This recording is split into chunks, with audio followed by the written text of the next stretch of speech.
Whispered melodies and tales में आपका स्वागत है और मैं हूं आपका दोस्त और इस चैनल का सूत्रधार देवव्रत मजूमदार। चलिए कहानी शुरू करते हैं। रहस्यपूर्ण दूरियां। अध्याय 1 जो वहां मौजूद थे। मैं तुम्हारे साथ $50 की शर्त लगाता हूं, दरवाजे के सबसे पास बैठा अमेरिकी बोला, जो घर वापसी कर रहे शानदार जहाज एलिफेंटाइन के भव्य लॉन्स में आराम से बैठा था, कि वह आदमी वहां 15 दिनों के अंदर मारा जाएगा। उसके बगल में बैठे भारतीय ने अपनी नजरें कुर्सियों के समंदर के पार डालीं और उस आकर्षक वृद्ध व्यक्ति को देखा जिसे वे दोनों कुछ देर से देख रहे थे। 10 पाउंड, उसने कहा। ठीक है, मैं तुम्हारी शर्त मानता हूं। तुम्हें अंदाजा नहीं है कि भारत कितना सुरक्षित देश है। अमेरिकी के चेहरे पर धीमे धीमे मुस्कान फैल गई। तुम्हें अंदाजा नहीं है कि जस्टिस उत्पल भट्टाचार्य कितना खतरनाक बूढ़ा है, उसने कहा। अगर तुम्हारी पुलिस उसकी रक्षा करने वाली है तो उन्हें उसे किसी लोहे के डिब्बे में बंद करके रखना होगा, और मैं उन्हें उस काम के लिए शुभकामनाएं नहीं दूंगा। तुम्हारा पैसा लेना लगभग अनुचित लग रहा है, लेकिन मैं तुम्हें उन बीमा कंपनियों से बेहतर दांव दे रहा हूं जो अमेरिका में काम करती हैं। मुझे तो यह सब बिल्कुल काल्पनिक लग रहा है, भारतीय ने कहा। लेकिन ठीक है, मैं तुम्हें 15 दिनों में वेरी सूज़ध्रे में मिलूंगा और हम इस पर जश्न मनाएंगे। ठीक रहेगा? 22 तारीख, अमेरिकी ने अपनी नोटबुक में दर्ज करते हुए कहा। बूढ़े आदमी की लाश पर जश्न मनाना थोड़ा असभ्य लगेगा। वह शानदार इंसान है। तुम्हारा मतलब है उसकी लंबी उम्र के लिए जश्न मनाना, भारतीय ने आत्मविश्वास से कहा। इन दिनों कोलकाता पुलिस बहुत मुस्तैद है। वैसे इस बात से याद आया, उसने उत्साहित होकर जोड़ा, मुझे तुम्हें हमारे किसी नाइट क्लब में ले जाना चाहिए। जहाज के लॉन्स के दूसरी ओर वह बातूनी तुर्क, जो न्यूयॉर्क से यात्रा की शुरुआत से ही अपने साथी यात्रियों के लिए परेशानी का सबब बना हुआ था, अब अपनी नई शिकार से बातें कर रहा था। कंसर्ट के लिए नीचे आना उनके लिए बहुत हिम्मत की बात है, वह कह रहा था। वह एक निशाने पर रखा गया आदमी है, इसमें मुझे कोई शक नहीं। पिछले 1 महीने में उनके घर में 4 हत्याएं हो चुकी हैं और हर बार वह किसी चमत्कार से बच निकले हैं। उसका शिकार एक पीला दुबला युवा, जो अपनी बड़ी ऐनक के पीछे छिपने की कोशिश करता दिख रहा था, गहरी सोच से जागा जिसमें वह तब से डूबा हुआ था जब से वह बातूनी ओरिएंटल उससे आकर चिपका था। उसने अपने उत्पीड़क को उल्लू जैसी निगाहों से देखा। क्या वो अच्छे बुजुर्ग सज्जन वहां? उसने कहा। वही जिनके घर में 1 महीने के भीतर 4 हत्याएं हो चुकी हैं। इसे तो रोका जाना चाहिए। उन्हें इसके बारे में बताया गया होगा, है ना? चूंकि यह पहला वाक्य था जो युवा व्यक्ति ने उससे कहा था, वह बोरिंग आदमी झटपट इस नतीजे पर पहुंच गया कि उसने किसी मानसिक रोगी से टकरा लिया है। उसके लिए यह अकल्पनीय था कि कोई भी अब तक न्यूयॉर्क के अखबारों की सुर्खियां बने मिस फायर मर्डर्स के बारे में न जानता हो। युवा आदमी ने फिर कहा, यह तूफानी पुराना पंछी कौन है? उसका साथी उस स्वाभाविक उत्साह से उसे देखने लगा जो एक जन्मजात गपशपबाज को तब होता है जब उसे कोई अनजान श्रोता मिल जाए। उसका भारी लाल चेहरा चमक उठा और उसने अपना नाशपाती के आकार का सिर, जो उसकी राष्ट्रीयता की एकमात्र पहचान थी, सतर्कता से एक ओर झुका लिया। वह शानदार वृद्ध व्यक्ति, जो न्यू भारत के कठोर परिश्रमी लोगों का सबसे अच्छा उदाहरण है, उसने एक गुप्त से फुसफुसाहट में कहा, कोई और नहीं बल्कि जज जस्टिस उत्पल भट्टाचार्य हैं। वह एक असाधारण अपराध श्रृंखला के शिकार रहे हैं। मुझे समझ नहीं आता कि तुमने इसके बारे में अब तक कैसे नहीं सुना। ओ, मैं स्वास्थ्य लाभ के लिए नेब्रास्का गया हुआ था, युवा आदमी ने कहा। मर्दानगी के लिए, समझे? उसने अपनी हल्की तीखी आवाज में जोड़ा। वह पूरी गंभीरता से बोला और बूढ़े व्यक्ति ने सहजता से सिर हिलाया और आगे बोलता रहा। पहले उनके सचिव को, जो मालिक की कुर्सी पर बैठा था, गोली मार दी गई, उसने धीरे धीरे कहा। फिर उनके बटलर, जो शायद उनके स्कॉच की तलाश में था, जहर से मारा गया। फिर उनके ड्राइवर का एक बेहद रहस्यमयी एक्सीडेंट हो गया और आखिरकार एक आदमी, जो उनके साथ सड़क पर चल रहा था, के सिर पर एक इमारत का पत्थर गिरा दिया गया। वह पीछे झुका और अपने साथी को लगभग विजयी भाव से देखने लगा। क्या कहोगे इस पर? उसने पूछा। चौंकाने वाला, युवा आदमी ने कहा। किसी की बहुत ही बुरी आदत है और बहुत खराब निशानेबाजी भी, उसने कुछ सोचने के बाद जोड़ा। तो अब वे भी मेरी तरह स्वास्थ्य लाभ के लिए यात्रा कर रहे हैं। तुर्क और झुका और अधिक गोपनीय स्वर में फुसफुसाया।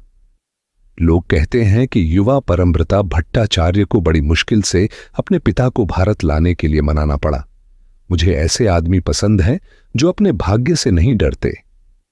ओ बिल्कुल, युवा व्यक्ति ने शांति से कहा। वह जो सुंदर सा आधुनिक युवक उनके साथ है, वही उनका बेटा है ना? तुर्क ने सिर हिलाया। सही कहा, और जो लड़की उनके दूसरी ओर बैठी है, वह उनकी बेटी है। उनके काले घने बाल उन्हें अलग सा रूप देते हैं। मजेदार बात यह है कि लड़का इतना लंबा चौड़ा है और लड़की इतनी छोटी। वह अपनी मां पर गई है, जो टेनेसी के एडवर्ड्स परिवार की थीं। कॉन्सर्ट कब शुरू होगा? तुर्क मुस्कुराया। उसे लगा कि उसने अब परिचय पक्का कर लिया है। मेरा नाम भाटिया है, उसने कहा। सतिंदर भाटिया, मेरे माता पिता की एक बेवकूफी भरी मजाक की उपज। हमेशा से ऐसा ही सोचा मैंने। उसने अपने साथी की ओर जिज्ञासा से देखा, उम्मीद में कि वह भी अपना नाम बताएगा, लेकिन उसे कोई जवाब नहीं मिला। युवा व्यक्ति उसे पूरी तरह से भूल चुका था और कुछ देर बाद तुर्क की घोर निराशा के बीच उसने अपनी जैकेट की जेब से एक छोटी सफेद चूहिया निकाली और उसे हाथों में सहलाने लगा। आखिरकार उसने उसे मिस्टर भाटिया की ओर बढ़ाया। काफी प्यारी है ना? उसने कहा। एक केबिन बॉय ने मुझे दी है। वह इसे अपने भाई हाग की याद में रखता है। उसने इसका नाम भी हाग ही रखा है। मिस्टर भाटिया ने अपनी लंबी नाक से नीचे झांकते हुए उस छोटे जीव को देखा और उससे दूर खिसक गया। युवा व्यक्ति ने अब और कुछ नहीं कहा, क्योंकि मंच पर अब एक सुनहरे बालों वाली महिला जो चश्मा लगाई थी, पूरे जोश से सिक्स्थ हंगेरियन रैप्सडी बजाने लगी थी। सिक्स्थ हंगेरियन रैप्सडी हंगेरियन संगीतकार फ्रांज लिस्ट की प्रसिद्ध हंगेरियन रैप्सडीज श्रृंखला का हिस्सा है। यह एक प्रभावशाली और ऊर्जावान पियानो रचना है जिसमें हंगेरियन लोक संगीत की झलक मिलती है। लिस्ट ने कुल 19 हंगेरियन रैप्सडीज लिखीं और उनमें से छठी सिक्स्थ हंगेरियन रैप्सडी अपने गतिशील और रोमांचक धुनों के लिए जानी जाती है। उसके प्रदर्शन पर हल्की फुल्की सराहना हुई और तुर्क ने अपने कानों पर पड़ रही इस कर्कश आवाज की उपेक्षा करते हुए झुककर युवा व्यक्ति को बताया कि जहाज पर कुछ नामी मंच कलाकार यात्रा कर रहे थे और संभवतः कार्यक्रम आगे और बेहतर होगा, लेकिन कुछ समय तक उसकी यह उम्मीद व्यर्थ ही रही। आखिरकार वह उतावला, भूरे रेतीले बालों वाला युवा जो पूरे आयोजन की देखरेख कर रहा था, मंच पर आया और घोषणा की कि विश्व प्रसिद्ध जापानी जादूगर सत्सुमा अपनी सबसे चर्चित जादुई कलाओं का प्रदर्शन करने वाला है और जब तक मंच को उसके लिए तैयार किया जाता है, तब तक दर्शकों से धैर्य बनाए रखने की विनती की जाती है। पहली बार मिस्टर भाटिया के साथी को पूरे आयोजन में दिलचस्पी लेते देखा गया। उसने पूरे जोश से तालियों में हिस्सा लिया। मुझे जादूगरों से पागलों की तरह लगाव है, उसने दोस्ताना अंदाज में कहा। मुझे लगता है कि हाग को भी यह पसंद आएगा। मुझे सबसे ज्यादा इस बात में रुचि है कि इसका उस पर क्या असर पड़ता है। मिस्टर भाटिया ने उदारता से मुस्कुराया। आप मजाक कर रहे हैं, उसने भोलेपन से कहा। युवा व्यक्ति ने अपनी ऐनक के पीछे से एक तेज नजर उस पर डाली और फिर गोपनीय स्वर में बोला, मैं खुद भी थोड़ा बहुत जादू जानता हूं। एक बार मैं एक ऐसे आदमी से मिला था जो हमेशा अपने पुराने हैट से कुछ आलू या आधी बोतल बियर निकाल सकता था। एक बार उसने शैंपेन भी निकाली थी, लेकिन बहुत बेकार ब्रांड थी। ओह देखो, वहां क्या चल रहा है? वह बाल सुलभ उत्सुकता से मंच की ओर झुक गया। मंच पर कुछ जोशीले शौकिया कलाकार एक इलेक्ट्रीशियन की सहायता से जादूगर के उपकरणों को सेट करने में लगे थे। गायब होने वाले विशाल कैबिनेट को रखने के लिए पियानो को हटाना पड़ा और दर्शक उत्सुकता से देखते रहे जबकि बिजली के तार जोड़े गए और रंग बिरंगे अलमारियां व बक्से मंच पर व्यवस्थित किए गए। खुद जादूगर पर्दे के पीछे से पूरे आयोजन का संचालन कर रहा था और आखिरकार जब अंतिम कर्मी भी मंच छोड़ चुका तो वह आगे आया और पूरे आदर भाव से झुका। वह जापानी होने के बावजूद काफी लंबा था और गहरे रंग की त्वचा के साथ उसका चेहरा असाधारण रूप से छोटा लग रहा था। मिस्टर भाटिया ने अपने साथी को कुहनी मारी। पुराने लॉबेट अपने दुखों को अपनी रुचियों पर हावी नहीं होने देते, है ना? उसने गड़गड़ाहट भरी आवाज में कहा और उसकी नजर उस आदमी पर गई जो इस पूरी बातचीत का केंद्र था। जस्टिस उत्पल भट्टाचार्य अपनी कुर्सी में आगे झुका हुआ बैठा था। उसका उत्साह लगभग किसी बच्चे जैसा था। कुछ देर बाद जब उसे अपनी जगह से मंच सही तरह नहीं दिखा तो वह अपनी सीट छोड़कर आगे की पंक्ति में चला गया और वहीं खड़ा होकर प्रदर्शन को देखने लगा। मिस्टर भाटिया का साथी इस पर कोई टिप्पणी नहीं करता। वह अपने छोटे से सफेद चूहे में पूरी तरह मग्न दिख रहा था, जिसे उसने अपनी हथेलियों में उठाया हुआ था, शायद इस इरादे से कि वह छोटा प्राणी भी जादू का प्रदर्शन देख सके। मंच पर अब जादूगर ने एक दो हाथ की सफाई वाले करतब दिखाने शुरू किए, हर जादू के साथ हल्की फुल्की हास्य चर्चा जोड़ते हुए। बहुत चालाकी से किया। मिस्टर भाटिया ने अपनी भारी आवाज में बुदबुदाया, कहते हैं कि ये तरकीबें पीढ़ी दर पीढ़ी सौंपी जाती हैं, लेकिन मुझे लगता है कि ये सब शीशों की चाल है। उसका साथी कुछ नहीं बोला। वह एकदम सीधा बैठा अपनी भारी ऐनक के पीछे से मंच को घूरता रहा। सत्सुमाने बत्तखें, सुनहरी मछलियां, कबूतर और यहां तक कि दो जापानी महिलाएं भी अपने करतब से प्रकट कर दीं और मोटे मिस्टर भाटिया ने आनंद से अपनी भारी हथेलियां झोर झोर से बजाईं। दूसरी ओर जस्टिस उत्पल भट्टाचार्य भी साफ तौर पर मोहित दिखाई दिया। आखिरकार जादूगर मंच के बिल्कुल आगे आया और उसने वह घोषणा की जो हमेशा उसके सबसे प्रसिद्ध जादुई करतब से पहले होती थी। महिलाओं और सज्जनों, उसने शुरू किया, यह केवल इस जहाज के बिजली विभाग के सहायक कर्मचारियों के सहयोग से ही संभव हो पाया है कि मैं अब आपको अपना सबसे असाधारण जादू दिखाने जा रहा हूं, सबसे बड़ा जादू जो मैंने आज तक किया है। वह कुछ कदम पीछे हटा और उस विशाल गायब करने वाले कैबिनेट पर हाथ मारा जो उसके पूरे प्रदर्शन के दौरान मंच पर मौजूद था। उसने मोल्डिंग में छिपा एक बटन दबाया और तुरंत ही पूरा कैबिनेट जगमगा उठा। उसमें रोशनी की तिरछी धारियों की सुंदर आकृतियां उभर आईं। जापानी जादूगर अपने दर्शकों की ओर मुस्कुराया। इस कैबिनेट की सहायता से, उसने कहा, मैं सिर्फ अपने सहायकों में से किसी एक को नहीं बल्कि आप में से किसी को भी गायब कर सकता हूं अगर कोई मेरी सहायता करने को आगे आए। वह रुका ताकि उसकी बात दर्शकों पर पूरी तरह प्रभाव डाल सके। मैं उन्हें गायब कर दूंगा और फिर वापस भी लाऊंगा, उसने आगे कहा। और अगर इस अनुभव के बाद कोई भी व्यक्ति इस चमत्कार का रहस्य बता सका तो, उसने नाटकीय अंदाज में हाथ उठाया, मैं खुद समुद्र में कूद जाऊंगा।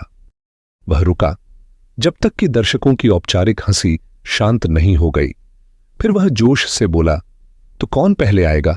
आप महोदय, आप? उसने सीधे मिस्टर भाटिया की ओर इशारा किया जो उसके सामने सबसे अधिक ध्यान खींचने वाला व्यक्ति था। तुर्क ने सिर हिलाया और हंस पड़ा। आह नहीं मेरे बच्चे, नहीं, मैं इन रोमांचक कारनामों के लिए बहुत बूढ़ा हो चुका हूं। जापानी जादूगर मुस्कुराया और आगे बढ़ गया, लेकिन चश्मा पहने वह पीला नौजवान अचानक उछलकर खड़ा हो गया। मैं गायब होना चाहूंगा, उसने अपनी कुछ मूर्खतापूर्ण आवाज में कहा। मुझे लगता है कि हाक को भी यह पसंद आएगा, उसने स्पष्टीकरण के तौर पर धीरे से ओरिएंटल व्यक्ति से कहा। वह उत्सुकता से आगे बढ़ा, लेकिन तभी कमरे के दूसरी ओर कुछ हलचल हुई। जस्टिस उत्पल भट्टाचार्य अपने बेटे की स्पष्ट नापसंदगी के बावजूद पहले ही आधी सीढ़ियां चढ़ चुका था। उसने भी रुककर देखा जब वह युवा व्यक्ति मंच पर पहुंचने लगा। दोनों पुरुष कुछ क्षण के लिए असमंजस में खड़े रहे, जब तक कि जादूगर ने आगे आकर दोनों को मंच पर आमंत्रित नहीं कर लिया।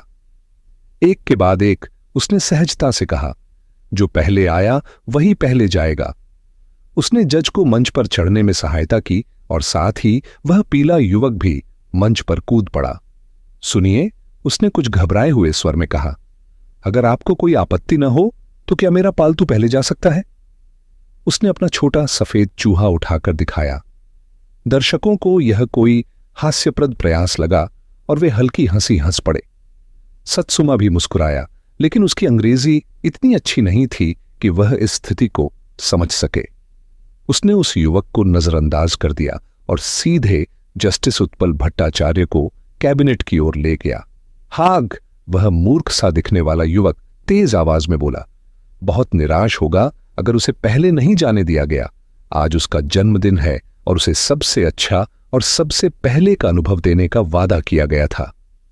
फिर उसने जज की ओर देखा और कहा, सर, क्या आप सच में मेरे छोटे दोस्त को उसके जन्मदिन का रोमांच छीन लेंगे? जस्टिस उत्पल भट्टाचार्य कुछ क्षणों तक उस युवक को ठंडी, धीमी मुस्कान के साथ घूरता रहा, लेकिन दूसरा व्यक्ति जरा भी शर्मिंदा नहीं हुआ। इसी बीच ऑर्केस्ट्रा के एक नाटकीय संगीत के साथ सत्सुमा ने अपनी जादू की छड़ी से कैबिनेट पर स्पर्श किया और दरवाजे खुल गए। कैबिनेट के अंदर एक धातु की परत वाला सुरक्षित कक्ष दिखाई दिया, जिसकी चमचमाती जालीदार दीवारें रोशनी में झिलमिला उठीं। अब देवियों और सज्जनों, जादूगर दर्शकों की ओर मुड़ा, मैं इस सज्जन, उसने जज की ओर संकेत किया, को इसमें प्रवेश करने के लिए आमंत्रित करता हूं। फिर मैं इन दरवाजों को बंद कर दूंगा। जब मैं इन्हें दोबारा खोलूंगा तो वे जा चुके होंगे। आप पूरे जहाज में खोज सकते हैं, मंच पर, मंच के नीचे, आप उन्हें नहीं पाएंगे। फिर मैं दरवाजे फिर से बंद करूंगा और जब वे दोबारा खुलेंगे तो यह सज्जन वैसे ही वापस होंगे जैसे अभी आप उन्हें देख रहे हैं। और सबसे अद्भुत बात, वे यह नहीं बता पाएंगे कि वे कहां गए थे। अब कृपया सर। क्या? वह हठी युवक अचानक आगे बढ़ा।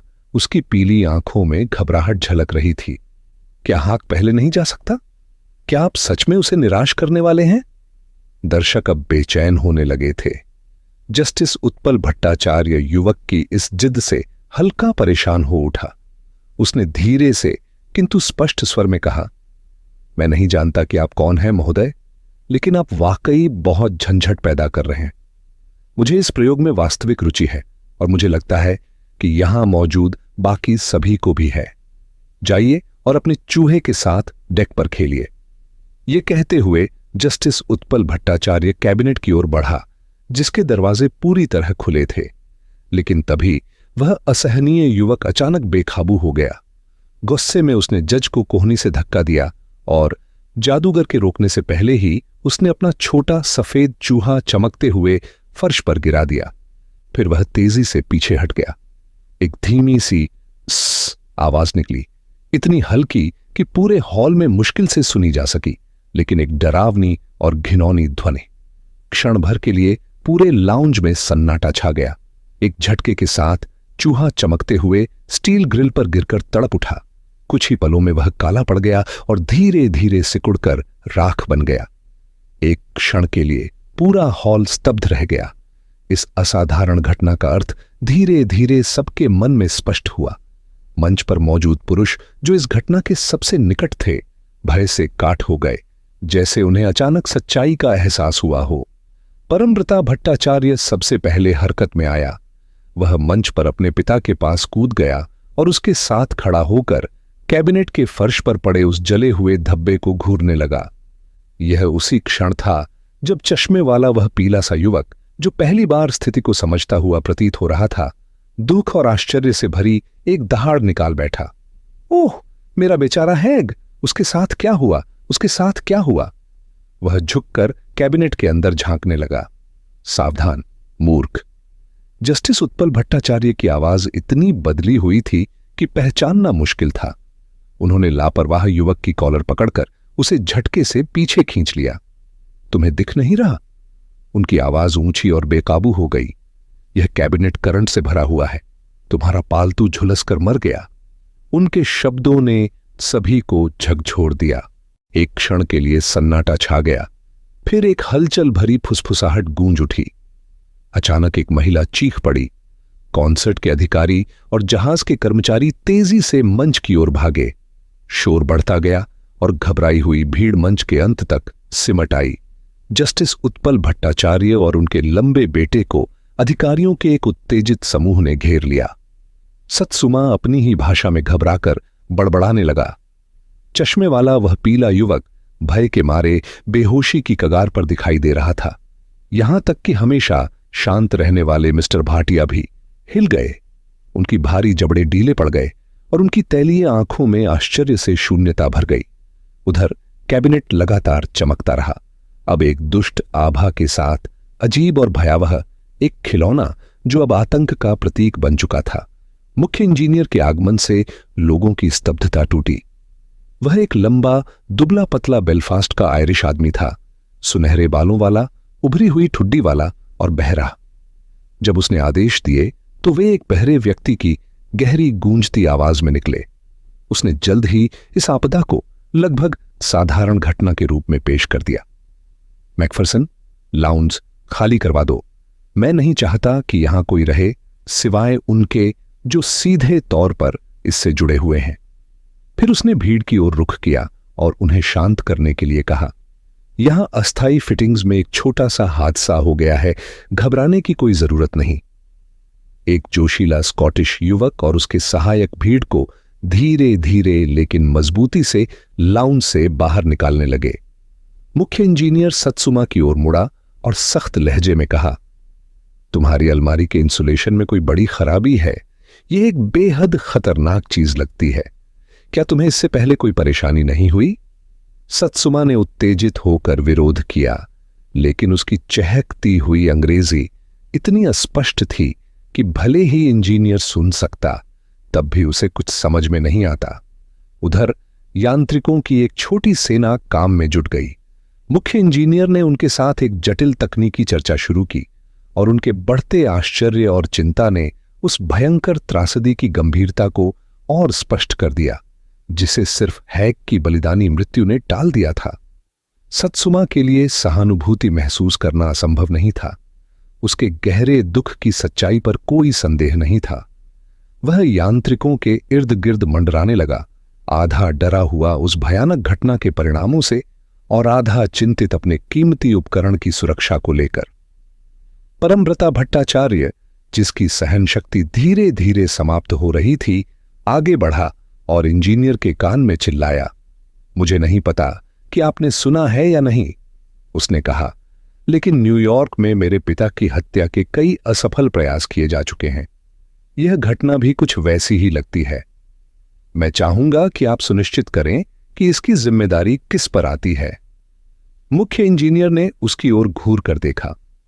मेरे प्रिय महोदय, उसने कहा, इसमें किसी की कोई जिम्मेदारी नहीं बनती। यह पूरी तरह से एक अविश्वसनीय संयोग था। उसने मंच के फर्श पर पड़े एक खुले तार की ओर इशारा किया। अगर पियानो को खिसकाने के दौरान कैबिनेट जरा भी न हिला होता तो यह तार उसके संपर्क में नहीं आता और यह हादसा नहीं होता, और इसके साथ ही अगर दूसरा संयोगवश शॉर्ट सर्किट न होता तो बाकी संपर्क भी नहीं बनता। उसने कैबिनेट के चमकदार ग्रिल पर पड़े एक काले दाग की ओर इशारा किया। फिर अपनी गहरी नीली आंखों से सीधे परमव्रता भट्टाचार्य को देखते हुए उसने कहा, लेकिन आप यह तो नहीं कह रहे कि किसी ने जानबूझकर यह सब इस उम्मीद में किया था कि आपका पिता इसमें जाएगा, है ना? मुख्य इंजीनियर इस स्थिति से कहीं अधिक उलझा हुआ था जितना वह स्वीकार करना चाहता था, लेकिन चूंकि कोई गंभीर हानि नहीं हुई थी, वह जहाज की प्रतिष्ठा के लिए इस मामले को ज्यादा गहराई से टटोलना नहीं चाहता था। बूढ़े जस्टिस उत्पल भट्टाचार्य ने अपने बेटे के बाजू पर हाथ रखा। यह इस बारे में चर्चा करने का सही समय नहीं है बेटे, उन्होंने कहा। किसी को पता था कि मैं एक जादूगर को न नहीं कह सकता, लेकिन मुझे नहीं लगता कि हमें इस पर यहां बात करनी चाहिए। उन्होंने बोलते समय चारों ओर नजर दौड़ाई और मुख्य अधिकारी ने उनकी निगाहों का अनुसरण किया। तभी उसकी नजर उस पीले से युवक पर पड़ी जो सींग के फ्रेम वाले चश्मे में अब भी बिखरे हुए कैबिनेट के पास मूर्खतापूर्ण ढंग से खड़ा था। अधिकारी ने भौहें चढ़ा लीं। मुझे लगा था कि मैंने लाउंज खाली करवाने के आदेश दिए थे, उसने खड़े स्वर में कहा। माफ कीजिएगा, लेकिन आप इस मामले से कैसे जुड़े हैं? वह युवक चौंक उठा और असहज होकर लज्जित सा हो गया। असल में वह मेरा चूहा था, उसने कहा। मुख्य अधिकारी को उसकी बात समझने में कुछ समय लगा, लेकिन जब आखिरकार उसे बात समझ आई तो वह जरा भी सहानुभूति नहीं दिखा पाया। जो भी हो, मेरा मानना है कि अब हम आपके बिना भी काम चला सकते हैं, उसने सपाट लहजे में कहा। यह स्पष्ट रूप से उसे निकालने का संकेत था। चश्मे वाला युवक घबराहट भरी मुस्कान के साथ सिर झुकाकर माफी मांगते हुए थोड़ा परेशान सा दिखा। फिर वह धीरे धीरे मंच से उतरकर अपने चूहे की ही तरह बाहर निकलने लगा और दरवाजे तक लगभग पहुंच ही गया था कि तभी युवा परमव्रता भट्टाचार्य ने उसे रोक लिया। युवा अमेरिकी ने अपने पिता और बहन को मंच पर छोड़ दिया था और अब तेजी से उस युवक की ओर आया। उसकी गहरी त्वचा और तीव्र आंखें उसे लगभग भयावह रूप दे रही थीं और चश्मे वाले पीले युवक को ऐसा लगा जैसे वह केवल शारीरिक रूप से ही नहीं बल्कि हर मायने में ऊर्जा से भरपूर था। मैं तुम्हारा शुक्रिया अदा करना चाहता हूं, उसने कहा हाथ बढ़ाते हुए। और उसने सीधी बात करते हुए जोड़ा, मैं तुमसे बात करना चाहता हूं, मैं तुम्हारा एहसानमंद हूं, लेकिन मुझे अब तक समझ नहीं आया कि तुम इस मामले में कहां से आए।